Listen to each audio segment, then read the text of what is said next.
welcome to the Mindset Michele TV show. And we're so excited to have you be joining us again today.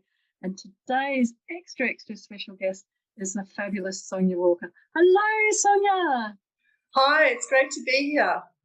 It's fabulous having you on the show. And for those of you that may not know Sonya as well and as dearly as I do, I'd love to give you a little bit of her background. She's an incredible technology transformation and leadership specialist who's worked for IBM, SAP, Oracle, across a wide range of very senior roles in that technology space. But she's an incredible human being, and she provides all sorts of insights and knowledge and know-how, not just in that corporate space, but also through her tireless work in the not-for-profit space as an NED, a non-executive director for people that I shouldn't have used the term, sorry, a non-executive director, and many other roles. And rather than hearing me talk about Sonya and the incredible work that she does, Sonya, can you please give the guests and the people watching the show today some little bit more insight about who you are and how you came to be the amazing person you are today? Oh, thank you, Michele. It's very kind. I'm quite humbled. Look, essentially, I started out, as we all do, committing to university, and so I went down the science path, and I did some really interesting things there. And one of my honours thesis was actually studying an endangered bird, if you can believe it. Wow. However, at that time, the .com industry for IT was emerging, and it was a really exciting era to enter IT. So it was like, do I go down mainstream science? Do I use my science and analytical skills to enter the IT industry? And I always had a passion for building business as well. So I became an entrepreneur and co-founded a consulting firm and several startup companies. It was an amazing time to be in the industry. And if you really worked hard and applied yourself, you could get ahead. The most successful company I sold on the book value of the company. And then I was setting up international IT vendors, NASDAQ vendors in Australia and Southeast Asia as they were going global. So that was quite amazing. And I was in my early 20s. I had never worked in an IT vendor. And one of my clients, Progress Software, the head of the region, said, would you love to come and work for us? And I guess from there, I entered the mainstream IT industry. And it was a really incredible time of high growth. But then .bomb happened. So we went through a global recession in our industry, and not many people have been through that. So that's where you start to, see the good, the bad, and the ugly. And you think, how am I going to handle this? The industry was really quite dark at that time.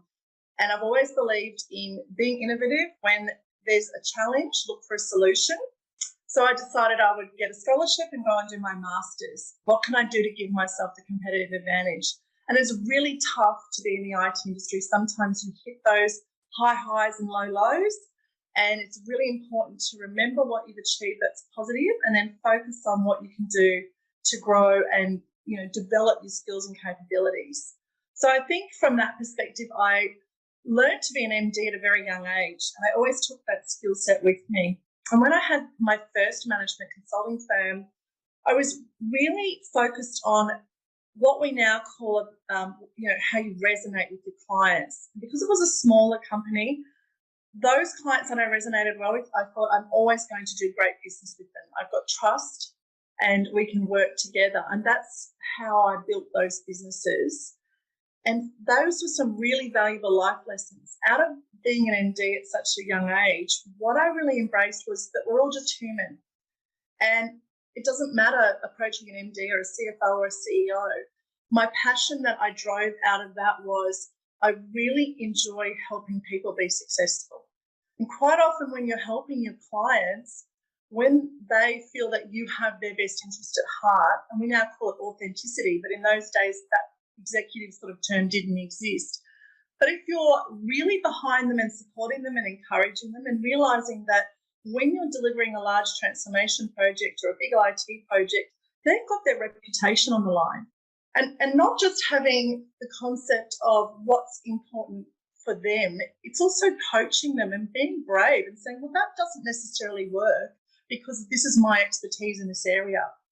And I think you go through the stages then when you think, oh, I'm confident enough in who I am to say, I recommend this, as opposed to say, have you thought about this? So you start to also grow in your own self-centeredness and your own confidence, and you begin to articulate in a different manner.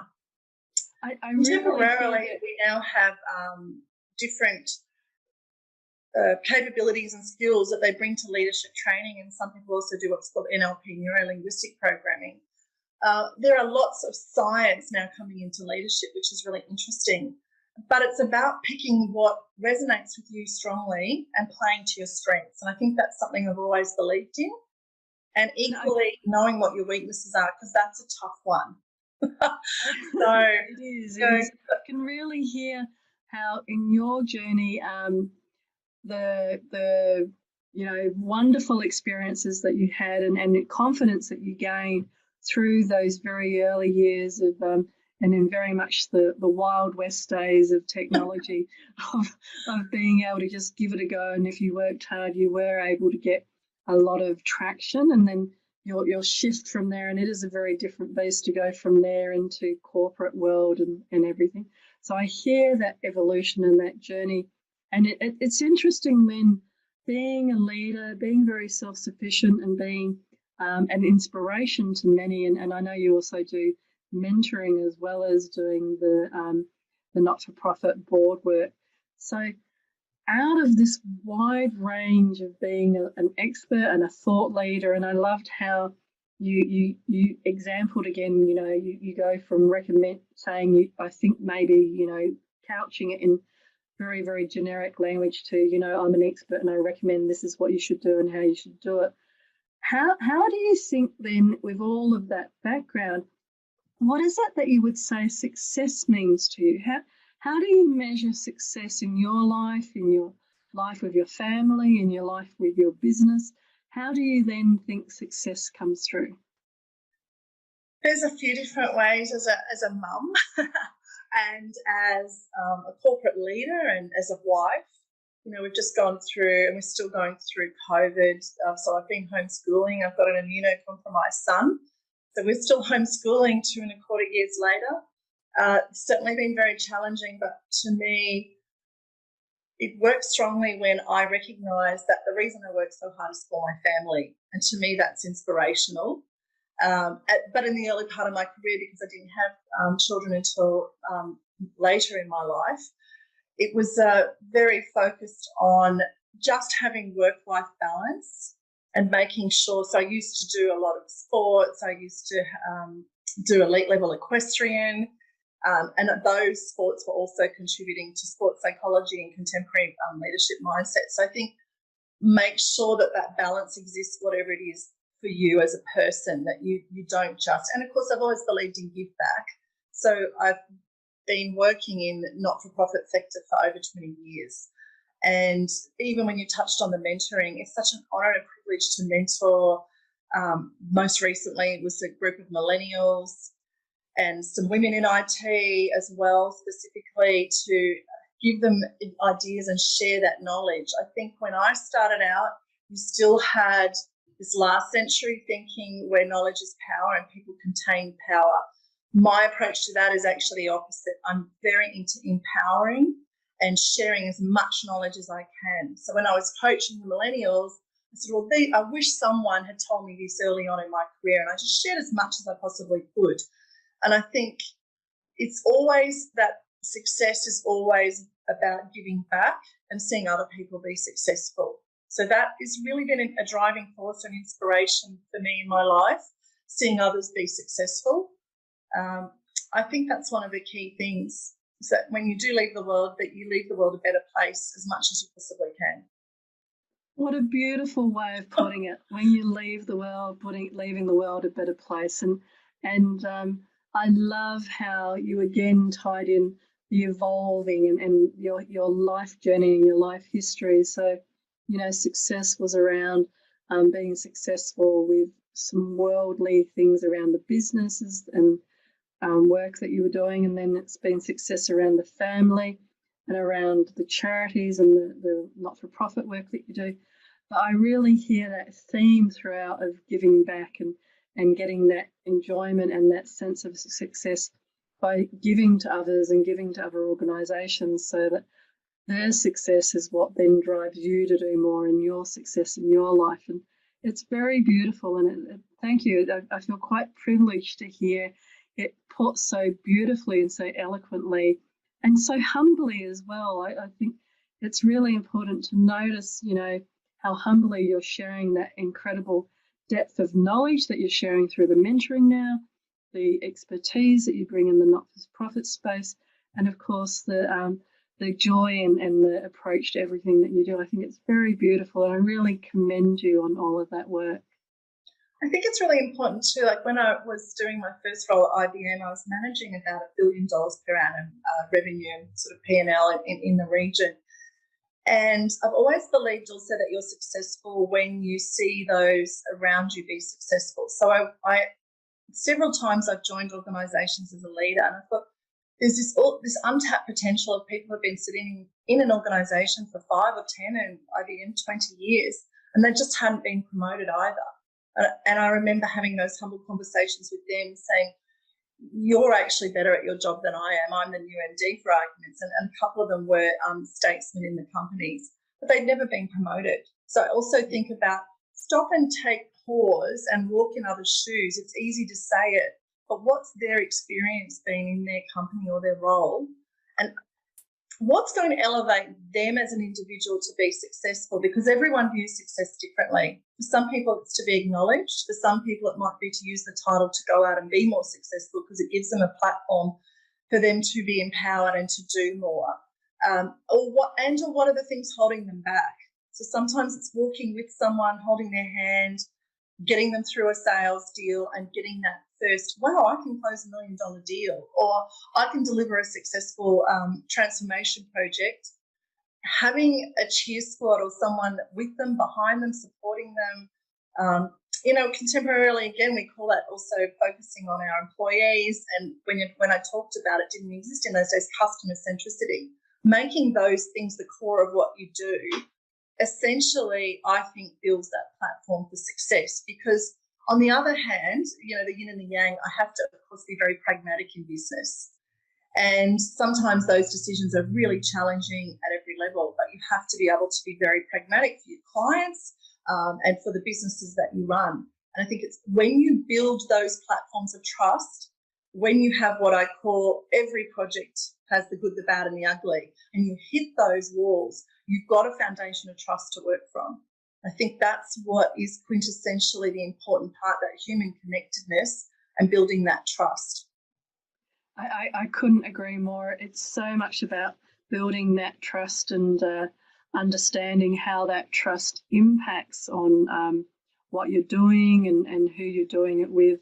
And I think, keeping that in mind as you're working and as you're working and building teams or leading yourself as well. We talk a lot with some of my clients about the self-trust. So we go through like micro steps, ways of building self-trust is to actually show that you can trust yourself to follow through on your agreements with yourself. I agree not to eat biscuits today, or whatever it might be, or I agree to go for a walk at lunchtime and not eat lunch at my desk. Whatever those little agreements are, the more that you kind of practice them, the more you train yourself to believe that you'll keep your agreements with yourself. And that then translates into keeping the agreements with others outside of you. These are really great tips. And I think given your expertise and technology background, ranging right the way through from entrepreneurial through to some of the big names like SAP, you have such an incredible and a unique insight into people's biases and people's barriers in many ways to what they're doing. And I think that self-belief that you are so beautifully modeling now is something that I'd love to hear. How can people build more of that self-belief for themselves? I tend to be quite goal-oriented or have a vision, and then how do you marry that? So a lot of people talk about vision or a strategy, but they're not very good at marrying that together and executing. So for me, it's having that yin and yang, that balance, and being able to do both of those things, because that's what's critical in the career context, or as you touch on in personal life as well. To answer that question, I think it's always for me been, how do I grow? What can I do better? So you have touched on weaknesses before, and one of mine is not suffering fools. And so I kind of learned very early on that you see people who just do their undergraduate degree or do a certain number of things and then they rest on their laurels. And they stay that way for 10 or 20 years in their career. They don't really push themselves. To me, I've always loved learning, so that made it a little bit easier. I've done so many different courses to challenge and grow. And I think it's also, again, being pragmatic. If you realise you don't know something, you don't have to be the expert. Go to the subject matter expert or promote someone in your business that has that skill set. So, again, look outside yourself. Even when I did one of my companies early on in .com, everyone in my company was twice my age. And quite, be willing to say it's okay to surround yourself with people better than yourself. I think that's a great thing as well. So I think also when I touch on just not sitting on your laurels, it's innovate your way out of a problem. Either you're going to let yourself be overwhelmed by a problem, or what can I do to innovate myself out of that problem? And, for example, at SAP, when I was given Asia Pacific, Japan to manage, I challenged myself. Of course, I had visited these countries and worked in the region for many years, but then owning them as a regional leader, I challenged myself to go and polish up my tie. I challenged myself to learn Japanese and Hindi, at least to be able to be thoughtful and gracious as a statesman, that when you do a greeting in those meetings in the first 5 minutes, you are able to talk in their language and again, elevate myself at that point in my career from being a trusted advisor to more of a statesman or a stateswoman. And, I loved doing that. I had sari made for some of my meetings in India. And it was just such a joyful moment that you don't expect, that when you turn up, instead of wearing, as I am today, a corporate suit, I was wearing sari. To see the response from those people, that there was such joy and such respect, those are the things I think that really elevate who and what you are, those thoughtful pieces. I think also, again, pushing yourself. I remember, again, in the IT industry, I thought I had a vision that I wanted to be on boards one day. My dad had been a CEO and had done similar work. So, again, you're able to see around you those images or those people that give you that inspiration or aspiration. And I thought, how do I do that? So I joined the Australian IT Industry Association, and I served there for over a decade on committees and different boards and different initiatives that came up. And I was networking with the best of the best in the industry. So I got to look around and see what I liked and didn't like, what I thought was working for different leaders and what wasn't working. And of course, every time that I've done give back, it's actually a blessing that you end up learning so much more, because it opens your mind. So, for any of the people that want to extend themselves maybe to boards, it's don't just say suddenly one day I wake up and I want to be on boards. You need to build those building blocks. I was training at elite level in equestrian, and there's a lovely lady at IBM who competed in more than 5 Olympics for the Australian team in marathon. And, there's pictures where if you don't see underneath, the building blocks are all the work underneath that lead to that success. So I think also it's having that mindset of knowing I'm going to have to put in some hard work here. I need to be pragmatic, and out of that comes success. And so I'm really just looking at the gold medal or the pretty thing or the title or whatever it is. It's just being pragmatic and realizing, hey, I actually need to put in some hard work here. I need to believe in myself, and I need to surround myself with people that are inspirational, or they can be the opposite, because that gives you a lesson about what you don't want to be. We've all had bosses like that, and I can think of a few and say, oh my gosh, that's exactly what I don't want to be. Those are really valuable. Rather than being overwhelmed by that tide of negative energy, what can I learn to be a better leader when it's my turn as well? And I think, you've covered such a wealth and so many wonderful insights there, and my brain's kind of going, oh, wow, there's so many fabulous, and, the thing that I hear again is just speaking is that you're not just saying things that you've experienced and you've lived through and used. And when I was asking about self-belief, I think that, you covered a lot, but it was also those were the life experiences and the work experiences that have led you to keep building on that self-belief. So that sense of curiosity and keeping learning. Yeah, and of course for kids today, they call it action-based learning. Yeah. Go out and do it. Like, it doesn't cost you anything to pick your peak body in the industry that you're in and go and do some of those things. All it costs you is some time and some thoughtfulness and some energy. But if you want to grow, you've got to push yourself to do it. That's where the that sense of self-belief actually comes from, is very much around the whole you're believing it because you're actually doing it. And like you were saying at the end there with the beautiful example around the equestrian gold medals, etc. The medals and everything are like the outcome of many, many years and many building blocks around building that. So I think in terms of self-belief and in terms of your wonderful examples and tools that you're sharing with people, just getting out there and starting something in the area that you're interested in and surrounding yourself with, I love that around having other people that, have been there and have done that. And so you can see that there is a pathway, and then surrounding yourself, you mentioned it for the IT group, that, once you were there, you could actually be around some of the thought leaders. And then they do say, you're the sum total of the 5 people you surround yourself with. So if you're surrounded by the industry leaders, then you by default become an industry leader, because that's how you're thinking and talking. So these are... I don't know if it's a default. I think it just uplifts you and it helps you open your mindset to what's possible or what is happening, particularly in the IT industry, because it's very dynamic and it's moving. It changes every year. So you can't leave yourself behind with technology. You have to stay current with technology. But yes, certainly what you're saying does resonate. Yeah, absolutely. Yeah, and I guess default or what I'm thinking is I was speaking to somebody the other day about how many people don't think that they can write a book.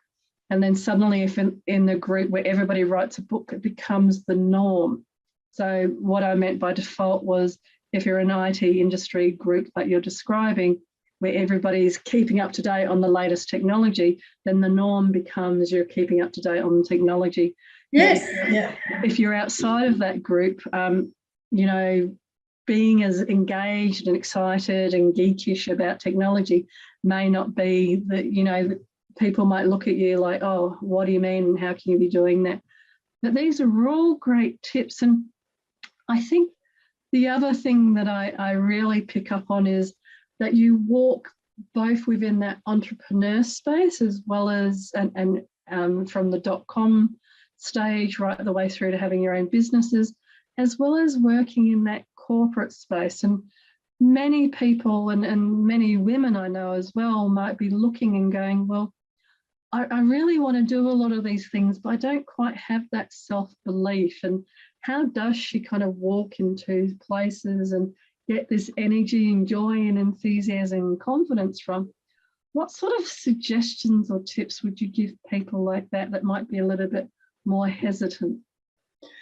Yeah, sure. So perhaps it's get a champion. So you talked about, I've got a girlfriend who's talking about writing a book, so it just triggered my mind. And sort of I've been trying to champion her to start. Perhaps it's find a champion. And I was asked to do a executive review of Peter Strokoff's book on marketing, which was smart marketing. So finding people with a like mindset, if that's possible. If you can't find those people in the COVID landscape, it is harder. Perhaps join your industry peak body, because, again, that will give you a network of people who are already probably more outgoing and ready to greet you with open arms. So it's not a difficult place to start. That perhaps would give people the confidence to network with like-minded people. If not, there's a lovely space, obviously, in the not-for-profit sector. Hone your skills perhaps and do some what we call give back, obviously, because you are picking up skills there, perhaps around networking, perhaps it's running a profitable business. it's doing fundraising, it might be doing marketing. So there's lots of different facets in that sector as well. One of the boards I sit on is the Australian Regenerative Medicine Institute, which is just an incredible group of scientists doing incredible research in Australia. So just having a conversation with those scientists, even though I happen to be sitting on the board, every time I talk to them, I'm so inspired by what they're doing. It's just they're studying strokes, they're studying hearts, they're studying birth defects and unborn babies. How can we use technology to halve that research time? I think when you take yourself outside of yourself and you start to involve yourself with others, you would naturally find yourself wanting to help them or wanting to learn more. And again, you're working with inspirational people. So perhaps for people that aren't as comfortable, a little bit more introvert, it's finding those people that are more like-minded to them, or whether they're willing to not go with the like-minded route, and just challenge yourself to find different people in your industry sector that will challenge your mindset. And they might take you down a different path, and that's okay, because we all need to have those life experiences that say this is what I like and what I don't like. So it will hone your skills personally. And even just talking to them about what they read, what they like, it can be coffee, it doesn't all have to be business, it can be developing those deeper relationships.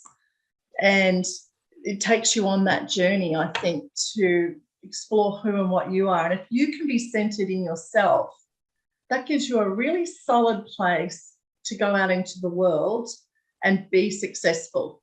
I think, we would say that getting your own in-house self happy and successful.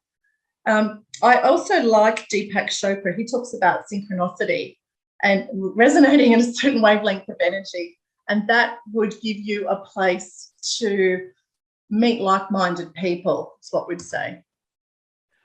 Fabulous. I love all of these different suggestions that you've been making and how it really resonates with me as well. And one of the things that was interesting even in preparing for today is that Sonya and I just met quite recently, but I was actually at the book launch because I know Peter Strokrod quite well. So we may have even crossed paths previously from different instances without really actually having met before. So I think once you start to resonate and you're resonating in those groups and volunteering to get some of that experience and some of the other suggestions that she's been making, I think that that's so quite useful to actually keep shifting and growing and to build that self-belief. So if people are wanting to get hold of you, Sonya, what would be the best way to get hold and to maybe speak with you some more about some of the suggestions that you've been making?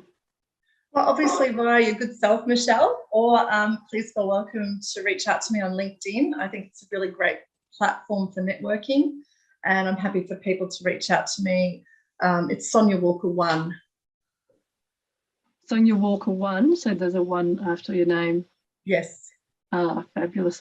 And if you were to give some advice and some suggestions perhaps to a younger version of yourself, what might that be? It's probably coming out in the chat today, but I think it's believe in yourself. Very much so about believing in yourself. It is great to surround yourself with other people, but the core piece is resonating at a high wavelength of energy, surrounding yourself with positive energy and people that care about you, and really believing in yourself and just having a go. I mean, there are times where I think it's a bit of an analogy in the IT industry. It's a bit like being a Hollywood actress, or if you're going for the Olympics or whatever your dream is, you're going to get lots of knockbacks, and those knockbacks, are one step closer to success. And that's okay. Don't be scared of those knockbacks. Don't be scared of the good, the bad, and the ugly. Those challenges will make you a better person, and just really believe in yourself and believe in others. And that, I think that's where it's beautifully, you spoke so beautifully today about your belief in others, supporting others, and then obviously people that have believed in you, that have supported you over the years, and that reciprocity that creates that energy that you're talking about there with Deepak, and that wonderful momentum through that energy and through life that leads to all of the incredible learning and growth and opportunities that you so eloquently have shared with us today. So thank you so much for being on the show today, Sonya. It's an absolute pleasure. Thanks, Michelle. And I just say to everyone, believe in yourself and go out into the world and be fantastic. Wonderful. And what a great sentiment to finish up the show on. And to all the different viewers out there, I hope that you've again enjoyed all the different tips and tools and suggestions that we've shared with you today for creating and building your own mindset for success. But for now, from my heart to your heart, be great, be fabulous, and be you.